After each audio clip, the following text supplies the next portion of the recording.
સુરતના જિલ્લામાં બોથડ પદાર્થના ઘા મારી મોતને ઘાટ ઉતારી દેવાયો. મૃતક હાઉસકીપિંગ એજન્સીમાં કામ કરતો હતો. યુવકના હાથ પગ બાંધેલી હાલતમાં હત્યા કરાયેલી લાશ મળી આવી.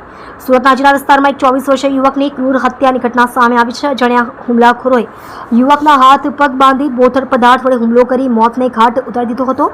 હત્યા બાદ મૃતદેહને ઝાડી ઝાકરામાં ફેંકી દઈ હત્યારાઓ ફરાર થઈ ગયા હતા. મૃતક અદાણી ઇન્ડસ્ટ્રીઝમાં હાઉસકીપિંગનું કામ કરતો હતો. પ્રાપ્ત માહિતી અનુસાર મૃતકની ઓળખ 24 વર્ષીય રણજીત પાસવાન તરીકે થઈ છે.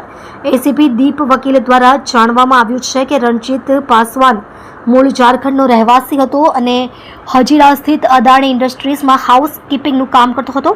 આજે સવારે સ્થાનિક લોકોને ઝાડીમાં એક મૃતદેહ પડ્યો હોવાની જાણ થતાં પોલીસને જાણ કરવામાં આવી હતી. હાથ પગ બાંધેલી હાલતમાં હત્યા કરાયેલી લાશ મળી આવી. ઘટનાની જાણ થતાં જ હજીરા પોલીસનો કાફલો તાત્કાલિક ઘટના સ્થળે પહોંચી ગયો હતો. પોલીસે મૃતદેહનો કબજો લઈ તપાસ કરતા માલુમ પડ્યું કે યુવકના હાથ પગ બાંધેલા હતા અને તેના શરીર પર બોથડ પદાર્થના ઘા હતા, જે દર્શાવે છે કે તેની ક્રૂરતાપૂર્વક હત્યા કરવામાં આવી છે. હાલ પોલીસે આ મામલે હત્યાનો ગુનો નોંધી વધુ તપાસ હાથ ધરી છે. પોલીસ આસપાસના સીસીટીવી ફૂટેજની તપાસ કરી રહી છે અને રણજીત પાસવાનના સંપર્કમાં કોણ કોણ હતું તેની પણ પૂછપરછ કરી રહી છે.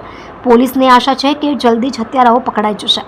આપ જોઈ રહ્યા છો ગુજરાતની સૌથી પહેલા ખબર આપતી Surat express news channel director Rajesh મંગલેની સાથે.